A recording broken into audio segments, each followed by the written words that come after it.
എല്ലാവർക്കും നമസ്കാരം. നമ്മൾ ടോപ്പിക് വൈസ് ക്ലാസ്സാണ് ഇന്ന് ചെയ്യാൻ പോണത്.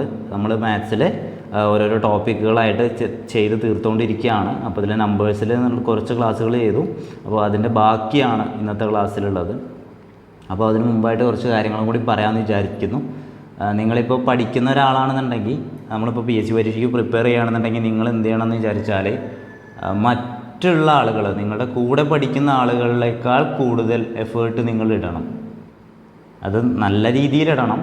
അപ്പോൾ കുറച്ചുകൂടി കൂടുതൽ എഫേർട്ട് ഇട്ടാൽ മാത്രമേ നമുക്ക് എന്ത് ചെയ്യാൻ പറ്റുള്ളൂ, നമുക്ക് ആ മുന്നിലേക്കുള്ള ഒരു 1000 പേര് അല്ലെങ്കിൽ ഒരു 500 ആളുകളിലേക്ക് എത്താൻ സാധിക്കുകയുള്ളൂ. 1ാം റാങ്കൊന്നും വേണ്ടല്ലോ, നമുക്കൊരു ജോലി കിട്ടുന്ന റാങ്ക് മതി അല്ലേ. അപ്പോൾ അതിനെന്ത് ചെയ്യണം, നമ്മൾ അതിനനുസരിച്ചുള്ള വർക്കാണ് നമ്മൾ എടുക്കേണ്ടത്. ഇപ്പോൾ ഒരു എക്സാമ്പിൾ പറയുകയാണ്, നിങ്ങൾ കുക്ക് ചെയ്യുകയാണെന്നുണ്ടെങ്കിൽ ആ സമയത്ത് വെറും കുക്കിംഗ് മാത്രം നോക്കാതെ ഒരു ഹെഡ്സെറ്റൊക്കെ കുത്തിയിട്ട് ആരുടെയും ക്ലാസ് കേൾക്കാൻ ശ്രമിക്കുക. അപ്പോൾ നമുക്ക് വേറെ സബ്ജക്റ്റ്, നിങ്ങൾക്ക് അറിയാത്ത ഏതെങ്കിലും സബ്ജക്റ്റ് ഉണ്ടെങ്കിൽ ആ സബ്ജക്റ്റിൻ്റെ ക്ലാസ് കേൾക്കാൻ നോക്കുക. ഇനിയിപ്പോൾ നിങ്ങൾ ഡ്രൈവ് ചെയ്യുകയാണെന്നുണ്ടെങ്കിൽ ഡ്രൈവ് ചെയ്യുമ്പോൾ ഒരു ഹെഡ്സെറ്റ് ചെവിയിൽ വെച്ച് കഴിഞ്ഞാൽ അപ്പോഴും നിങ്ങൾക്ക് എന്ത് ചെയ്യാം, ഈ സംഭവം കേൾക്കാം. അല്ലെങ്കിൽ ബസ്സിൽ ട്രാവൽ ചെയ്യുകയാണെന്നുണ്ടെങ്കിൽ ആ സമയത്ത് നിങ്ങൾക്ക് ഇതെന്ത് ചെയ്യാം, ചെവിയിൽ വെച്ചിട്ട് കേൾക്കാം. അപ്പോൾ നിങ്ങൾ ഒരിക്കലും ഒരു ദിവസവും എന്ത് ചെയ്യാൻ പാടില്ല, നിങ്ങൾ ഇതിൽ നിന്ന് ശ്രദ്ധ മാറിപ്പോകാൻ പാടില്ല. നിങ്ങൾക്ക് എന്തൊക്കെ ബുദ്ധിമുട്ടുണ്ടായിക്കോട്ടെ, ഇതിൽ നിന്ന് ശ്രദ്ധ മാറിപ്പോവാതെ നിങ്ങൾ പഠിച്ചാൽ മാത്രമേ എന്ത് ചെയ്യാൻ പറ്റുള്ളൂ, നമുക്ക് ആ ലക്ഷ്യം നേടിയെടുക്കാൻ പറ്റുള്ളൂ. ഞാനിത് കാര്യമായിട്ട് പറഞ്ഞാണ്.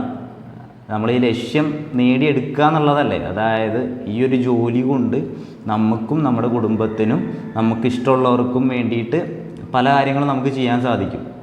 അതായത് നമ്മൾ മെയിൻ ലക്ഷ്യം എന്താ, ഫിനാൻഷ്യലി ഇൻഡിപെൻഡൻ്റ് ആവുക, അങ്ങനത്തെ ഒക്കെ പരിപാടികളല്ലേ. അപ്പോൾ ഒരു സേഫായിട്ടുള്ള ജോലി കിട്ടണമെന്നുണ്ടെങ്കിൽ അതിനനുസരിച്ചുള്ള റിസ്ക് ഉണ്ട്. അപ്പോൾ ഇതൊരു വലിയ റിസ്ക്കുമാണ്. ഞാൻ കാര്യം പറയാം, ആൺകുട്ടികളെയൊക്കെ സംബന്ധിച്ചിടത്തോളം, ഞാനിപ്പോഴത്തെ അവസ്ഥ വെച്ചിട്ട് പറഞ്ഞതാണ്, ആൺകുട്ടികളെയൊക്കെ സംബന്ധിച്ചിടത്തോളം ഇത് വലിയ റിസ്ക്കാണ്. നിങ്ങളൊരു സ്കില്ല് ഡെവലപ്പ് ചെയ്യുന്ന സമയത്താണ് നിങ്ങൾ ഈ പരീക്ഷയ്ക്ക് വേണ്ടിയിട്ട് പ്രിപ്പയർ ചെയ്യണത്. അപ്പോൾ അതിൻ്റെ എഫേർട്ട് നിങ്ങൾ ഇട്ടില്ലെങ്കിൽ ഭയങ്കരമായിട്ട് ഖേദിക്കും കുറച്ച് കഴിഞ്ഞാൽ. അപ്പോൾ അതിനനുസരിച്ച് കഷ്ടപ്പെട്ട് പഠിച്ചുകൂടാ, ഇഷ്ടപ്പെട്ട് പഠിച്ചുകൂടാ കേട്ടോ. അപ്പോൾ ഞാൻ ക്ലാസ്സിലേക്ക് കടക്കാം. നമ്മളിന്ന് നോക്കാൻ പോകണേ, നിങ്ങൾക്ക് അറിയുന്ന സംഭവമാണ് എണ്ണൽ സംഖ്യകൾ, ഇരട്ട സംഖ്യകൾ, ഒറ്റ സംഖ്യകൾ, അവയുടെയൊക്കെ തുക കാണാനുള്ള ചോദ്യങ്ങൾ. അത്തരത്തിലുള്ള ചോദ്യങ്ങളാണ് നോക്കുന്നത്. അപ്പോൾ കുറച്ച് 2-3 കാര്യങ്ങളും കൂടി ഇതിൻ്റെ ഒപ്പം, ചെറിയ 2 ടിപ്പും കൂടി ഇതിൻ്റെ കൂടെ ഞാൻ പറയും. അപ്പോൾ ടിപ്പാണ് മാത്രം മതി എന്നുള്ള ആളുകൾ ആ ഭാഗം മാത്രം കണ്ടാലും മതി കേട്ടോ. അപ്പോൾ ഞാൻ പറയാൻ വന്നത്, നമുക്ക് എണ്ണൽ സംഖ്യകൾ പറയുമ്പോൾ എന്താണ് എണ്ണൽ സംഖ്യകൾ നമുക്കറിയാം. 1 മുതൽ 1, 2, 3, 4 അങ്ങനെ പോകുന്ന സംഖ്യകളാണ് എണ്ണൽ സംഖ്യകൾ. എണ്ണൽ സംഖ്യകളെ നമ്മൾ ഇംഗ്ലീഷിൽ വിളിക്കുന്നത് എന്താണ്, നാച്ചുറൽ നമ്പേഴ്സ്. നാച്ചുറൽ നമ്പേഴ്സ് അല്ലെങ്കിൽ എന്താണ് എണ്ണൽ സംഖ്യകളുടെ കറക്റ്റ് ഇംഗ്ലീഷ് എന്താ, കൗണ്ടിങ് നമ്പേഴ്സ്. അതിൻ്റെ ആവശ്യമൊന്നുമില്ല, ഞാൻ ജസ്റ്റ് ഓർക്കാൻ വേണ്ടി പറയുന്നതാണ്. എണ്ണൽ സംഖ്യകൾ എന്ന് പറഞ്ഞു കഴിഞ്ഞാൽ കൗണ്ടിങ് നമ്പേഴ്സാണ്. നമ്മൾ 1, 2, 3, 4 അല്ലെങ്കിൽ 1, 2, 3, 4 അങ്ങനെ എണ്ണുന്ന സംഖ്യകളെയാണ് എണ്ണൽ സംഖ്യകൾ എന്ന് വിളിക്കുന്നത്. അപ്പോൾ അതിന് വേറൊരു പേര് പറഞ്ഞു, എന്ത്, നാച്ചുറൽ നമ്പേഴ്സ്. ഓക്കെ ആണല്ലോ. അപ്പോൾ ഞാൻ നമ്മുടെ ഒരു ഇക്വേഷൻ നമ്മൾ ഇതിൽ പഠിക്കണം. ഈ പ്രോബ്ലം ചെയ്യുന്നതിന് നമുക്കൊരു ഇക്വേഷൻ്റെ ആവശ്യമുണ്ട്. എന്താണ് ഇക്വേഷൻ? ആദ്യത്തെ n എണ്ണൽ സംഖ്യകളുടെ തുക, n എന്ന് പറഞ്ഞാൽ എണ്ണമാണ്. അതായത് 1, 2, 3, 4, 5, 6, 7, 8, 9, 10, 11, 12. ഞാൻ കുറച്ച് എണ്ണൽ സംഖ്യകൾ എഴുതിയെന്ന് വിചാരിച്ചോ. ഇതിൽ ആദ്യത്തെ n എണ്ണൽ സംഖ്യകളുടെ തുക എന്ന് പറഞ്ഞാൽ ഇതിപ്പോൾ എത്രയാ, 12 എണ്ണൽ സംഖ്യകളുണ്ട് അല്ലേ. അപ്പോൾ ഈ 12 എണ്ണൽ സംഖ്യകളുടെ തുകയാണ് കാണേണ്ടത് എങ്കിൽ നമുക്കിങ്ങനെ എഴുതി കൂട്ടാൻ പറ്റുമോ? നമുക്കൊരു ചെറിയ 5 വരെയൊക്കെ ആണെന്നുണ്ടെങ്കിൽ നമുക്ക് വേണമെന്നുണ്ടെങ്കിൽ എഴുതി കൂട്ടാം. പക്ഷേ നമുക്ക് വലിയ സംഖ്യകളിലേക്ക് പോകും തോറും, എണ്ണം കൂടും തോറും എന്ത് ചെയ്യാൻ പറ്റില്ല, ഇങ്ങനെ എഴുതി കൂട്ടാൻ പറ്റില്ല. അപ്പോൾ അതിന് വേണ്ടിയിട്ട് ഒരു കുഞ്ഞ് ഇക്വേഷൻ നമ്മൾ പഠിക്കുന്നു. ആ ഇക്വേഷനാണ് n × n+1/2. n × n+1/2. എൻ്റെ കൂടെ നിങ്ങൾ പറയണം, n × n+1/2 അല്ലെങ്കിൽ 2. n × n+1/2. n എന്താ, എണ്ണമാണ്, എത്ര എണ്ണം ഉണ്ട് എന്ന്. ആദ്യത്തെ n എണ്ണൽ സംഖ്യകളുടെ തുക സമം n × n+1/2. നിങ്ങൾ ഈ ഒരൊറ്റ ഇക്വേഷൻ പഠിച്ചാൽ മതി. മറ്റേ ഇക്വേഷൻസ് എങ്ങനെ കിട്ടുകയെന്ന് ഞാൻ പറഞ്ഞുതരാം. ഓക്കെ, അപ്പോൾ ഇത് വെച്ചുള്ള പ്രോബ്ലംസാണ് നോക്കുന്നത്. നമുക്ക് ചോദ്യങ്ങളിലേക്ക് കിടക്കാം. ആദ്യ ടൈപ്പിൽ ആദ്യത്തെ 10 എണ്ണൽ സംഖ്യകളുടെ തുക എത്ര? ഡയറക്റ്റ് ചോദ്യമാണ്. ആദ്യത്തെ 10 എണ്ണൽ സംഖ്യകളുടെ തുക എത്ര? എന്ത് ചെയ്യണം? ഇക്വേഷൻ അറിയാം അല്ലേ, എന്താ ഇക്വേഷൻ? അതാദ്യം പറ, n × n+1/2. ഇനി നിങ്ങൾ പറഞ്ഞേ, എൻ എന്താണ് ഇവിടെ? ദേ എൻ എന്താണ്? 10 ആണ് എൻ. എൻ എന്താണ്? 10 ആണ് എൻ. അപ്പോൾ ഇനി നമുക്ക് എങ്ങനെ എഴുതാം? 10 ഗുണിക്കണം 10 + 1 എത്രയാ? 11/2. 10 × 11 110. 110ൻ്റെ പകുതി 55. അല്ലെങ്കിൽ ഇവിടെ തന്നെ വിട്ടാം കേട്ടോ. 5 × 11 55. നമ്മുടെ ഉത്തരം 55. ആദ്യത്തെ 10 എണ്ണൽ സംഖ്യകളുടെ തുക എന്ന് പറഞ്ഞാൽ 55. മനസ്സിലായല്ലോ? അടുത്ത ചോദ്യം നോക്കാം. അപ്പോൾ നിങ്ങൾക്കൊന്ന് ക്ലിയർ ആവും. ക്ലിയർ ആവാനൊന്നുമില്ല, നിങ്ങൾക്കറിയാം അല്ലേ? അടുത്ത ചോദ്യം, ആദ്യത്തെ 20 നിസർഗ സംഖ്യകളുടെ തുക എത്ര? ഇവിടെ ഒരു കൺഫ്യൂഷൻ വന്നു. എന്താ സാധനം ഈ നിസർഗ സംഖ്യകൾ അല്ലേ? എന്താ നിസർഗ സംഖ്യ എന്നറിയാതെ നമ്മളെങ്ങനെ എഴുതും? ഞാൻ ഒരു തവണ ഒരു എക്സാമിന് ഇരുന്ന സമയത്ത് ഞാൻ അന്തം വിട്ടിട്ടുണ്ട് ഈ നിസർഗ സംഖ്യകൾ കണ്ടിട്ട് കേട്ടോ. ക്വസ്റ്റ്യൻ പേപ്പർ നോക്കിയപ്പോഴേ നിസർഗ സംഖ്യകൾ, എന്താ ഈ നിസർഗ സംഖ്യ എന്ന് ഞാൻ ആലോചിച്ചു. അപ്പോൾ എന്താ നിസർഗ സംഖ്യ? അതെ, നമ്മളൊരു നാച്ചുറൽ നമ്പേഴ്സ് എന്ന് പറഞ്ഞില്ലായിരുന്നോ? എന്തിനാ? എണ്ണൽ സംഖ്യകളെ നാച്ചുറൽ നമ്പേഴ്സ് എന്ന് പറഞ്ഞില്ലേ? ഈ നാച്ചുറൽ നമ്പേഴ്സിൻ്റെ മലയാളമാണ് എന്ത്? നിസർഗ സംഖ്യകൾ. അപ്പോൾ എന്താണ് ഈ നിസർഗ സംഖ്യ എന്ന് പറഞ്ഞാലും നാച്ചുറൽ നമ്പേഴ്സ് എന്ന് പറഞ്ഞാലും കൗണ്ടിങ് നമ്പേഴ്സ് എന്ന് പറഞ്ഞാലും ഒക്കെ എന്താണ്? എണ്ണൽ സംഖ്യകളാണ്. അത്രയേ ഉള്ളൂ പരിപാടി. അപ്പോൾ എന്ത് ചെയ്യണം? ഇതിൻ്റെ ഇക്വേഷൻ അപ്ലൈ ചെയ്താൽ മതി. എന്താ ഇക്വേഷൻ? n × n+1/2. n എത്രയാ? n 20. അപ്പോൾ ഇനി നിങ്ങൾ പറ, 20 ഗുണിക്കണം 21/2. കറക്റ്റ് അല്ലേ? 20 ഗുണിക്കണം 20 + 1 21/2. ഇനി നമുക്ക് വെട്ടി ചെറുതാക്കാൻ വേണമെങ്കിൽ അല്ലേ? 2ഉം 20ഉം വെട്ടിയാൽ 10 എന്ന് കിട്ടി. 10 × 21 210. എത്ര നമ്മുടെ ഉത്തരം? 210. സിമ്പിളായിട്ട് ചെയ്യാൻ പറ്റുന്നുണ്ടല്ലോ. അപ്പോൾ എന്താണ്? നിസർഗ സംഖ്യ എണ്ണൽ സംഖ്യയാണെന്ന് മനസ്സിലാക്കി വയ്ക്കാം. അടുത്ത ചോദ്യം നോക്കാം. ഓക്കെ, ഇതൊരു ചോദ്യമല്ല, ഇത് ഞാൻ നിങ്ങൾക്ക് ഒരു ഐഡിയ പറഞ്ഞുതരാൻ പോകുന്നതാണ്. അതായത് 10ൻ്റെ ഗുണിതങ്ങളിലായിട്ടുള്ള സംഖ്യകളാണെന്നുണ്ടെങ്കിൽ ആദ്യത്തെ 10 എണ്ണൽ സംഖ്യകളുടെ തുക എത്ര എന്ന് ചോദിച്ചു കഴിഞ്ഞാൽ വളരെ സിമ്പിളായിട്ട് നമുക്ക് ചെയ്യാം. എന്ത്? 10ൻ്റെ പകുതി എത്രയാ? 10ൻ്റെ പകുതി 5 അല്ലേ? അത് 2 തവണ എഴുതിയാൽ മതി.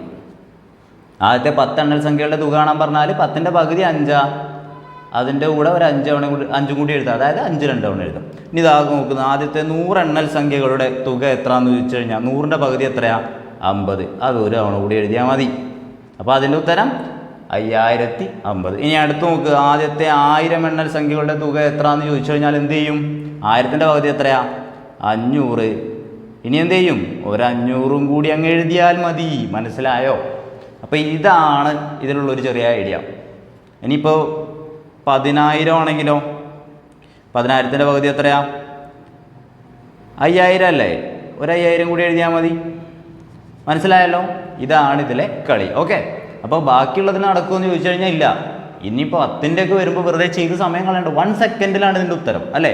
10 എണ്ണൽ സംഖ്യയുടെ തുക എത്രയാണെന്ന് ചോദിച്ചു കഴിഞ്ഞാൽ 10ൻ്റെ പകുതി 5, ഒരു 5 കൂടി എഴുതി, പരിപാടി കഴിഞ്ഞു. 1 സെക്കൻഡിൽ ഉത്തരം കിട്ടും കേട്ടോ.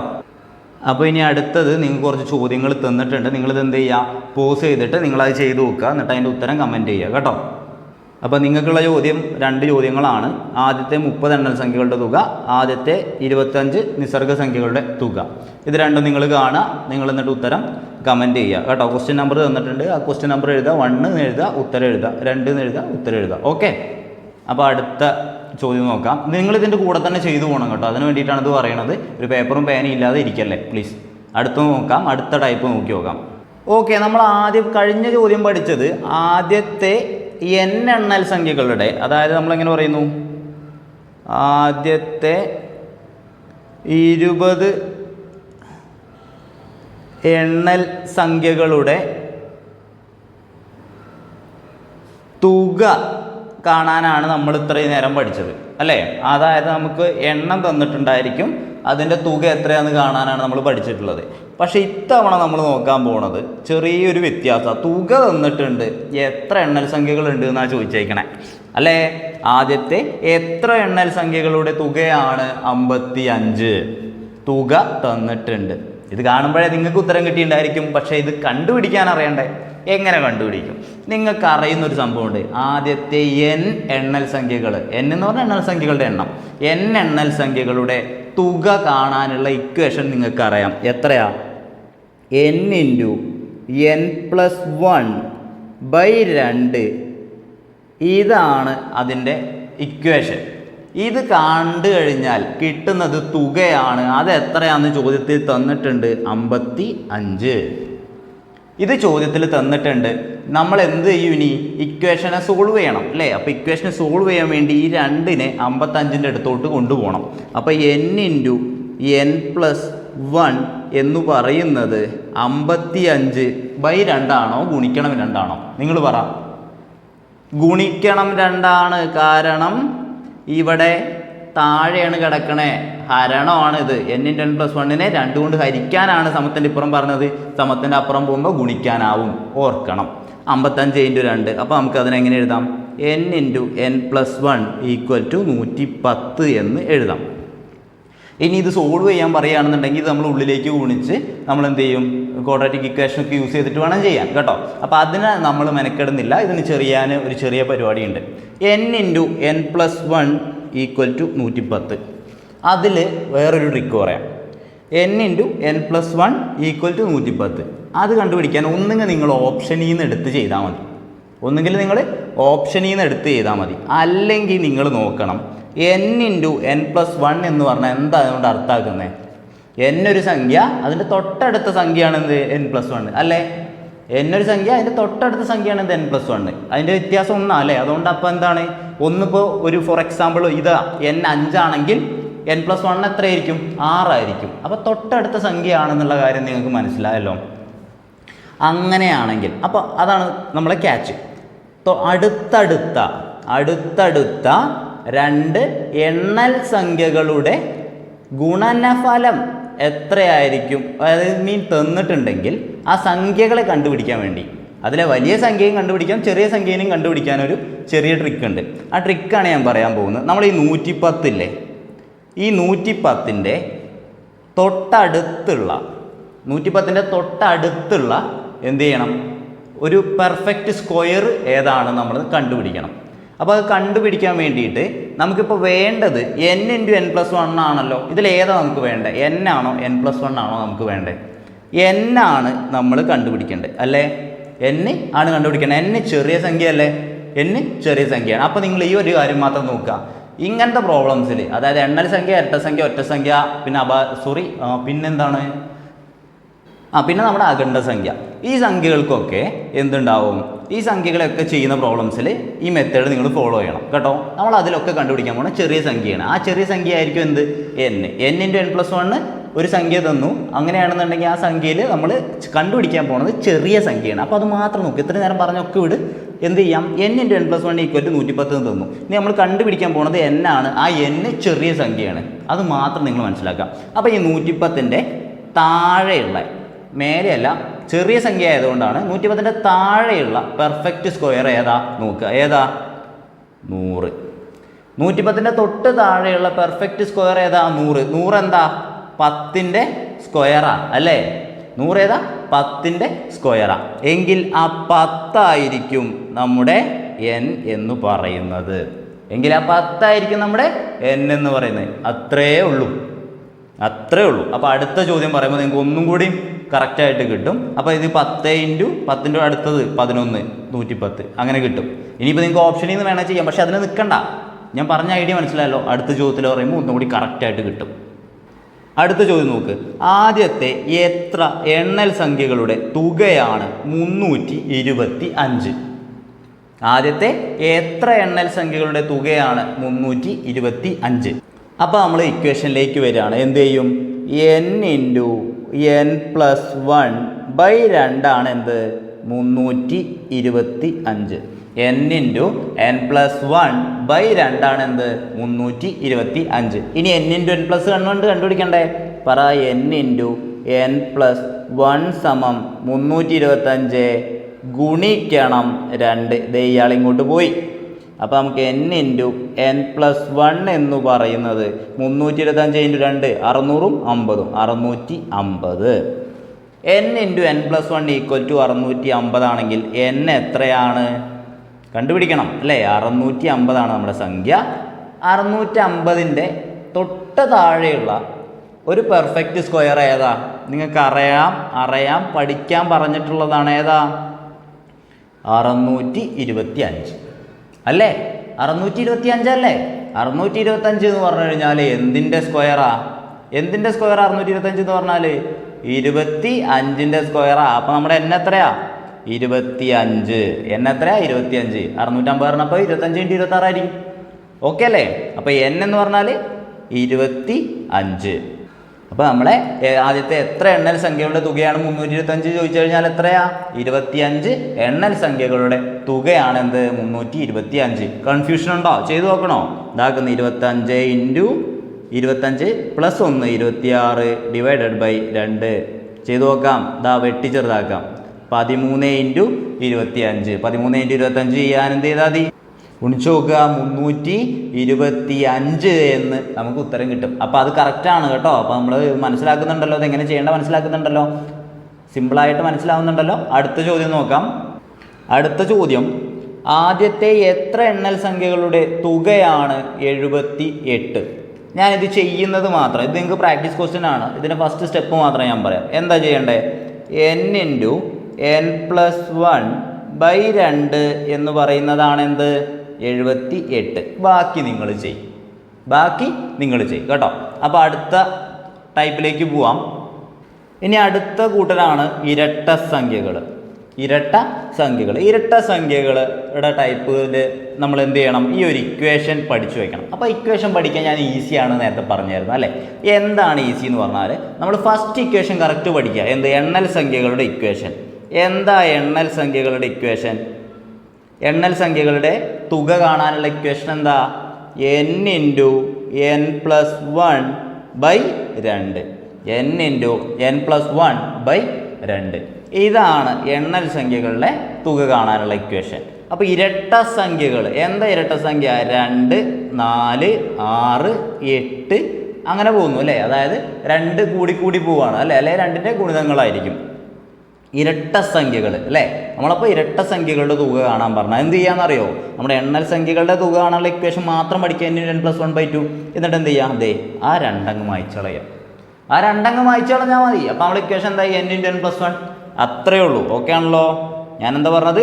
n × n+1/2 ആരെ ഇക്വേഷനാ? എണ്ണൽ സംഖ്യകളുടെ തുക കാണാനുള്ള ഇക്വേഷനാ. ഇരട്ട സംഖ്യയാകുമ്പോൾ എന്ത് ചെയ്യും? ഇരട്ട 2.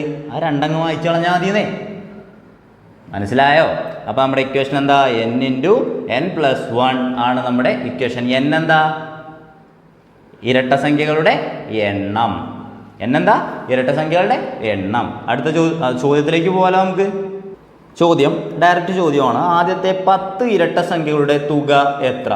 ആദ്യത്തെ 10 ഇരട്ട സംഖ്യകളുടെ തുക എത്ര? എങ്ങനെ കണ്ടുപിടിക്കും? ഇക്വേഷൻ അറിയാം അല്ലേ? ഇരട്ട സംഖ്യകളുടെ തുക കാണാനുള്ള ഇക്വേഷൻ അറിയാം. നിങ്ങൾ പറയാം എത്രയാ? n × n+1/2 ഉണ്ടോ? ഇല്ല. എന്താ? ഇരട്ട സംഖ്യയാണ്, മറക്കല്ലേ കേട്ടോ. ഇക്വേഷൻ കിട്ടി. n × n+1. n-ൻ്റെ വാല്യൂ എത്രയാ? n എന്ന് പറഞ്ഞാൽ 10. അപ്പോൾ നമുക്ക് എന്ത് എഴുതിയാൽ മതി? 10 ഗുണിക്കണം 11. 110 ആണ് എന്ത്? നമ്മുടെ ഇരട്ട സംഖ്യയുടെ 10 ഇരട്ട സംഖ്യകളുടെ തുക എന്ന് പറയുന്നത്. ആദ്യത്തെ 10 ഇരട്ട സംഖ്യകളുടെ തുക എത്രയാ? 110. അടുത്ത ചോദ്യം നോക്കാം. ആദ്യത്തെ 20 ഇരട്ട സംഖ്യകളുടെ തുക എത്ര? ആദ്യത്തെ 20 ഇരട്ട സംഖ്യകളുടെ തുക എത്ര? എന്ത് ചെയ്യും? ഇക്വേഷൻ അറിയാം. n × n+1 ആണ്. n എത്രയാ? 20 ആണ്. 20 × 21. 20 × 21 എത്രയാ? 420 അല്ലേ? 420 ആണ് നമ്മളെന്ത്? ആദ്യത്തെ 20 ഇരട്ട സംഖ്യകളുടെ തുക. സിമ്പിളായിട്ട് ചെയ്യാവുന്നേ ഉള്ളൂ. ഇക്വേഷൻ മാത്രം പഠിച്ചാൽ മതി. വേറെ കൺഫ്യൂഷൻ ഒന്നുമില്ല. അടുത്തത് നോക്കാം. ആദ്യത്തെ 50 ഇരട്ട സംഖ്യകളുടെ തുക. എന്താ ഇക്വേഷൻ? n × n+1. എന്താണ് ചെയ്യേണ്ടത്? 50 ഗുണിക്കണം 51. 50-നെ 51 കൊണ്ട് ഗുണിച്ചാൽ എത്ര കിട്ടും? 2550 എന്ന് കിട്ടും അല്ലേ? 2550 എന്ന് കിട്ടും. മനസ്സിലായല്ലോ? കിട്ടുന്നില്ലേ? നിങ്ങൾക്ക് കിട്ടുന്നില്ലേ? ഓക്കെ. അപ്പോൾ നമുക്ക് നിങ്ങളുടെ പ്രാക്ടീസ് ക്വസ്റ്റ്യൻസ് ഏതൊക്കെയാണെന്ന് നോക്കി നോക്കാം. അതെ, നിങ്ങൾക്കുള്ള ചോദ്യം 5-ാമത്തെ 6-ാമത്തെ ചോദ്യം എന്ത് ചെയ്യണം? ആദ്യത്തെ 30 ഇരട്ട സംഖ്യകളുടെ തുക എത്ര എന്ന് ചോദിച്ചിട്ടുണ്ട്. ആദ്യത്തെ 100 ഇരട്ട സംഖ്യകളുടെ തുക എത്ര എന്ന് ചോദിച്ചിട്ടുണ്ട്. ഞാൻ പറഞ്ഞ മറക്കണ്ട.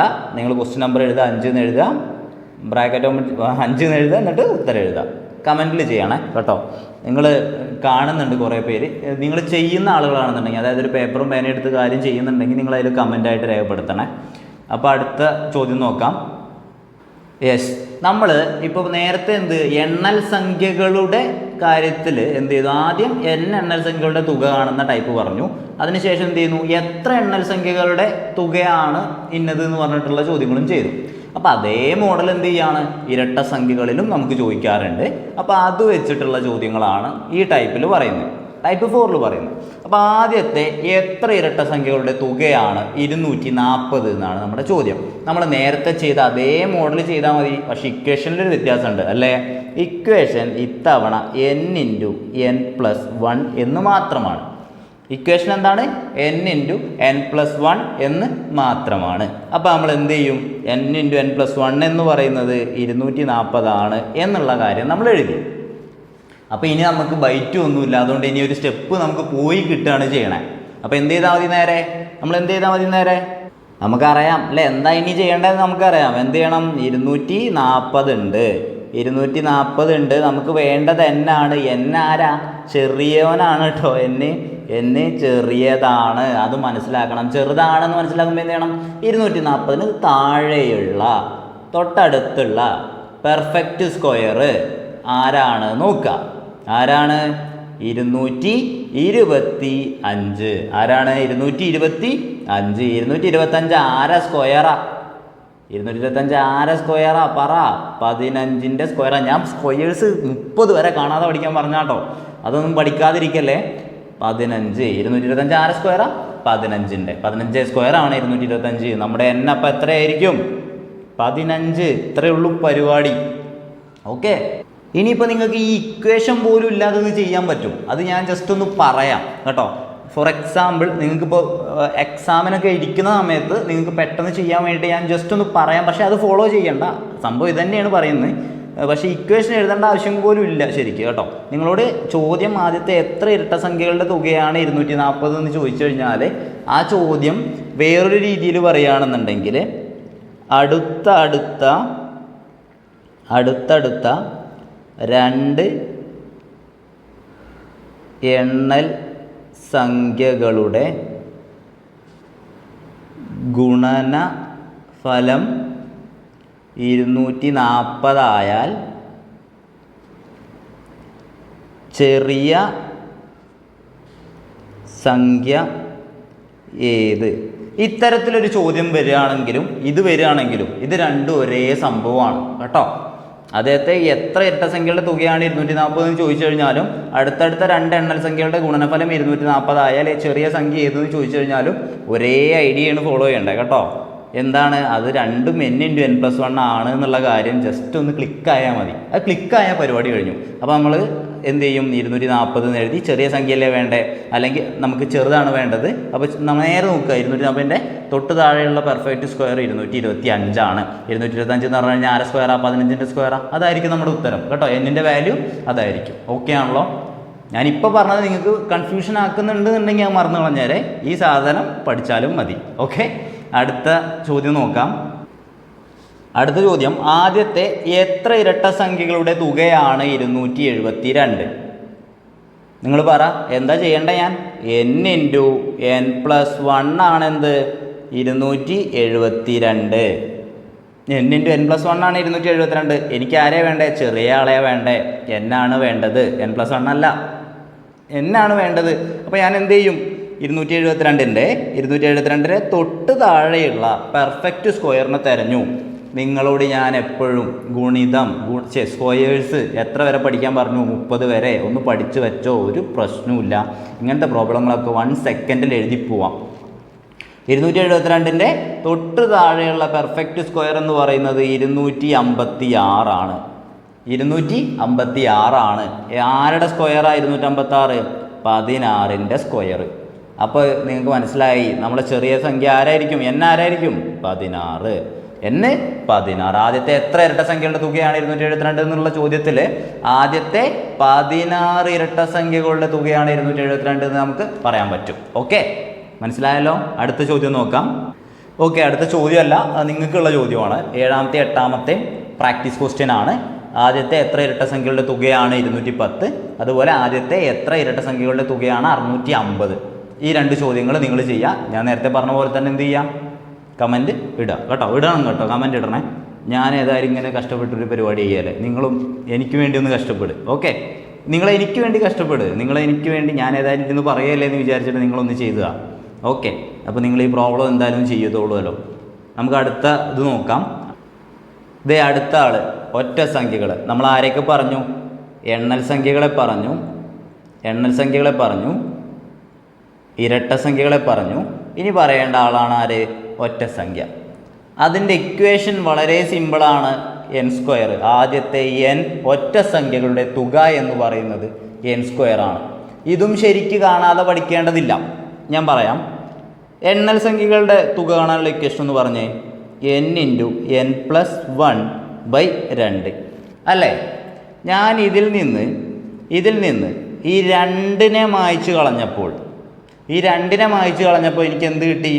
ഇരട്ട സംഖ്യകളുടെ തുക കാണാനുള്ള ഇക്വേഷൻ. അപ്പോൾ n × n+1/2 എന്തായി? n × n+1 ആയിട്ട് മാറി. ഞാൻ എന്ത് ചെയ്തു? രണ്ടിനെ മായ്ച്ചു കളഞ്ഞു. എവിടെ നിന്ന്? n × n+1/2 രണ്ടിനെ മായ്ച്ചു കളഞ്ഞപ്പോൾ എനിക്ക് എന്ത് കിട്ടി? n × n+1 എന്ന് കിട്ടി. എന്തേ നോക്ക്, n × n+1 എന്ന് കിട്ടി. ഇനി ഞാൻ എന്ത് ചെയ്യുന്നു എന്നറിയോ?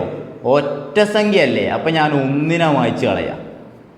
അപ്പോൾ ഒന്നിനെ മായ്ച്ചു കളഞ്ഞപ്പോൾ n × n എന്നായി. അപ്പോൾ അതിന് നമുക്ക് എങ്ങനെ എഴുതാം? n × n നമുക്ക് എങ്ങനെ എഴുതാം?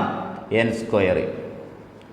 അപ്പോൾ നമ്മുടെ ഒറ്റ സംഖ്യയുടെ ഇക്വേഷനും ഇതിന്ന് എങ്ങനെ ഉണ്ടാക്കാം? ഈ ഒരൊറ്റ ഇക്വേഷൻ പഠിച്ചാൽ അതിൽ നിന്ന് എങ്ങനെ ഇരട്ട സംഖ്യയുടെ ഇക്വേഷൻ, എങ്ങനെ ഒറ്റ സംഖ്യയുടെ ഇക്വേഷനൊക്കെ ഉണ്ടാക്കാമെന്ന് പഠിച്ചോ? മനസ്സിലാവുന്നുണ്ടോ? ഞാൻ പറഞ്ഞ സാധനം മനസ്സിലായോ? ഇത് ഇങ്ങനെ ഉണ്ടാക്കാം എന്നുള്ളത് ഒരു ഐഡിയ മനസ്സിലുണ്ടെങ്കിൽ ഈ ഇക്വേഷൻസ് നിങ്ങൾക്ക് തെറ്റില്ല, മറന്നു പോകില്ല. അതിന് വേണ്ടിയിട്ടാണ് ഞാനിത് പിന്നെ പറയണേ. അല്ലെങ്കിൽ എനിക്ക് എന്ത് ചെയ്യാം? ഞാൻ പറയുകയാണ്, ആദ്യത്തെ എണ്ണൽ സംഖ്യകളുടെ തുക കാണാനുള്ള ഇക്വേഷൻ n × n+1/2.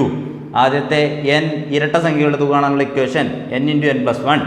ആദ്യത്തെ n ഒറ്റ സംഖ്യകളുടെ തുക കാണാനുള്ള ഇക്വേഷൻ n സ്ക്വയർ. ഇത് കാണാതെ പഠിച്ചോ? എന്തായാലും വരും. ഇങ്ങനെ പറഞ്ഞാൽ മതി. അങ്ങനെ പറഞ്ഞു കഴിഞ്ഞാൽ നിങ്ങളെ തലയിൽ നിൽക്കുമെന്ന് എനിക്കറിയില്ല. ഞാൻ ഇങ്ങനെയാണ് ഓർത്ത് വയ്ക്കാറുള്ളത്. ഞാൻ പഠിച്ച സമയത്ത് ഇങ്ങനെയാണ് ഓർത്ത് വെച്ചത്. പിന്നെ അത് മനസ്സിൽ നിന്ന് പോയി കഴിഞ്ഞാൽ പിന്നെ നമുക്ക് ഇങ്ങനെ പഠിക്കേണ്ട ആവശ്യമില്ല. നമ്മൾ പഠിച്ച് കിട്ടുന്നത് വരെ എന്ത് വേണം? ഈ സാധനം വേണം. പഠിച്ച് കഴിഞ്ഞാൽ പിന്നെ നമുക്ക് എന്ത് ചെയ്യേണ്ട? അതിൻ്റെ ആവശ്യമില്ല. പാലം കിടക്കുവോളം അങ്ങനെ എന്തോ ആ സംഭവമല്ലേ, ആ പരിപാടി നമ്മൾ കണക്കിനും അത് ആവശ്യമാണ് കേട്ടോ. അടുത്തത് ഇതിൽ വെച്ചുള്ള പ്രോബ്ലംസ് നമുക്ക് നോക്കാം. വളരെ സിമ്പിൾ ചോദ്യങ്ങളാണ്, നോക്കി നോക്കാം. സിമ്പിൾ ചോദ്യമാണ്. ആദ്യത്തെ 10 ഒറ്റ സംഖ്യകളുടെ തുക എത്ര? ആദ്യത്തെ 10 ഒറ്റ സംഖ്യകളുടെ തുക എന്ത് ചെയ്യണം? ഇക്വേഷൻ അറിയാലോ. എന്താ ഇക്വേഷൻ? ആദ്യത്തെ n ഒറ്റ സംഖ്യകളുടെ തുക കാണാൻ പറഞ്ഞാൽ എന്ത് ചെയ്യണം? n സ്ക്വയർ ആണത്. n എത്ര? ഇവിടെ 10 ആണ്. 10ൻ്റെ സ്ക്വയർ എത്രയാ? 100. പരിപാടി കഴിഞ്ഞു. 1 സെക്കൻഡിൽ ഉത്തരം. അടുത്ത ചോദ്യം പറയും, ഉത്തരം പറയും കേട്ടോ. ആദ്യത്തെ 15 ഒറ്റ സംഖ്യകളുടെ തുക ഇക്വേഷൻ എന്താ? n സ്ക്വയർ എത്രയാ? 15ൻ്റെ സ്ക്വയർ 225. വർത്താനത്തിന് സമയമില്ല, അടുത്ത ചോദ്യത്തിലേക്ക് പോവാം. ഓക്കെ, ഇത് നിങ്ങൾക്കുള്ള ചോദ്യമാണ്. നിങ്ങൾക്ക് ഈ സംഭവം മനസ്സിലായിട്ടുണ്ടാവുമല്ലോ. ഞാനിത് വെറുതെ ഇങ്ങനെ പറയേണ്ട വിചാരിച്ചിട്ടാട്ടോ ഞാൻ സമയം കളയാത്തത്. അതിനൊക്കെ നിങ്ങളുടെ സമയമല്ലേ. പ്രാക്ടീസ് ക്വസ്റ്റ്യൻ ആണ്. ഏതാണ്? ആദ്യത്തെ 25 ഒറ്റ സംഖ്യകളുടെ തുക എത്ര? ചെയ്യാനറിയാലോ. ആദ്യത്തെ 50 ഒറ്റ സംഖ്യകളുടെ തുക എത്ര? ചെയ്യാനറിയാലോ. ഇനി അടുത്തതായിട്ട് നമ്മൾ എന്ത് ചെയ്യാൻ പോവാണ്? നേരത്തെ ചെയ്ത അതേ സാധനം. എത്ര ഒറ്റ സംഖ്യകളുടെ തുകയാണെന്ത് ഇന്നതെന്ന് ചോദിച്ചിട്ടുള്ള ടൈപ്പ് ചോദ്യങ്ങൾ. ഓക്കെ, നോക്കി നോക്കാം. ഓക്കെ, ടൈപ്പ് 6 ഞാൻ എന്ത് ചെയ്തു? 3 ക്വസ്റ്റ്യൻ ഡയറക്റ്റായിട്ട് എഴുതിയത്. കാരണം ഇതിന് അത്രയുള്ളതേ ഉള്ളൂ കേട്ടോ. ആദ്യത്തെ എത്ര ഒറ്റ സംഖ്യകളുടെ തുകയാണ് 169? എന്താ അതിൻ്റെ അർത്ഥം? n സ്ക്വയർ എന്ന് പറഞ്ഞാൽ 169 ആണെന്നാണ്. അതായത് ആദ്യത്തെ n എണ്ണൽ സംഖ്യകളുടെ തുക കാണാനുള്ള ഇക്വേഷൻ എന്താ? n square. അതാണ് എന്ത്? 169. n എത്രയായിരിക്കും? എന്ത് ചെയ്താൽ മതി? നേരെ 169ൻ്റെ റൂട്ട് എടുത്താൽ മതി. എത്രയാ? 13. എവിടെ റൂട്ട് എടുക്കണം? ഇങ്ങനെ എഴുതാൻ കൂടി നിൽക്കരുത്. ഇവിടെ റൂട്ട് എടുക്കണം. 13 എഴുതി പോകണം, സമയമില്ല കേട്ടോ. അടുത്ത ചോദ്യം. ആദ്യത്തെ എത്ര ഒറ്റ സംഖ്യകളുടെ തുകയാണ് 625? n സ്ക്വയർ എന്ന് പറഞ്ഞാൽ 625 ആണ്. അതിന് എന്ത് ചെയ്യണം? ശരിക്ക് ചെയ്യാനാണെന്നുണ്ടെങ്കിൽ n സ്ക്വയറിന് n കാണാൻ പറഞ്ഞാൽ എന്ത് ചെയ്യണം? ഇവിടെ ഒരു റൂട്ട് ചെയ്യണം. അപ്പോൾ എന്ത് ചെയ്യണം? ഇവിടെയും റൂട്ട് ചെയ്യണം. അതാണ് ശരിക്കുള്ള രീതി. സ്ക്വയറിൻ്റെ മേലെ റൂട്ട് വന്നാൽ എന്തായി? ആ സ്ക്വയർ റൂട്ട് അങ്ങോട്ട് പോകും. അപ്പോൾ എന്താണ്? n = √625 എന്ന് കിട്ടും. എത്രയാ അത്? 25. അതാണ് കളി കേട്ടോ. അതിനൊന്നും നിങ്ങൾ മെനക്കെടേണ്ട, എന്ത് ചെയ്യുക, 625 റൂട്ട് നേരെ എടുക്കുക. ഓക്കെ, അടുത്തത് ആദ്യത്തെ എത്ര ഒറ്റസംഖ്യകളുടെ തുകയാണ് 400? എന്ത് ചെയ്യും? റൂട്ട് ഓഫ് 400 എടുക്കുക, 20. ഇത്ര ചെയ്താൽ മതി, ഇത്രയും ചെയ്താൽ മതി. ഓക്കെ, അപ്പോൾ അതേ നിങ്ങൾക്കുള്ള കുറച്ച് ക്വസ്റ്റ്യൻസ് 11, 12, 13 3 ക്വസ്റ്റ്യൻസ് ഉണ്ട്. ഇതിൽ സിമ്പിൾ ആയതുകൊണ്ടാണ് 3 ക്വസ്റ്റ്യൻ തന്നത് കേട്ടോ. ഈ 3 ക്വസ്റ്റ്യൻസ് തരാനുള്ള കാരണം ഇത് ഓർത്തിരിക്കാൻ വേണ്ടിയിട്ടാണ് ഈ സംഖ്യകളെ. ഓക്കെ, ഇത് ആദ്യത്തെ എത്ര ഒറ്റ സംഖ്യകളുടെ തുകയാണ് 225, ആദ്യത്തെ എത്ര ഒറ്റ സംഖ്യകളുടെ തുകയാണ് 256, ആദ്യത്തെ എത്ര ഒറ്റ സംഖ്യകളുടെ തുകയാണ് 361. ഇങ്ങനെ 3 ക്വസ്റ്റ്യൻസ്. ഓക്കെ, അപ്പോൾ ഞാൻ പറഞ്ഞ മാതിരി തന്നെ എന്ത് ചെയ്യുക, പഠിക്കുന്നതിൻ്റെ കൂടെ നമ്മൾ പ്രോബ്ലം ചെയ്യുന്നതിൻ്റെ കൂടെ തന്നെ നിങ്ങൾ ചെയ്യണം, പേന പേപ്പർ എടുത്ത് ചെയ്യണം. എന്നിട്ട് നമ്മുടെ ഉത്തരങ്ങൾ നിങ്ങൾ കമൻറ്റ് ചെയ്യുകയും ചെയ്യണം കേട്ടോ. ഇത് ക്ലാസ് മനസ്സിലായി എന്ന് വിചാരിക്കുകയാണ്. അപ്പോൾ എല്ലാവരും നന്നായിട്ട് പഠിക്കുക. Thank you.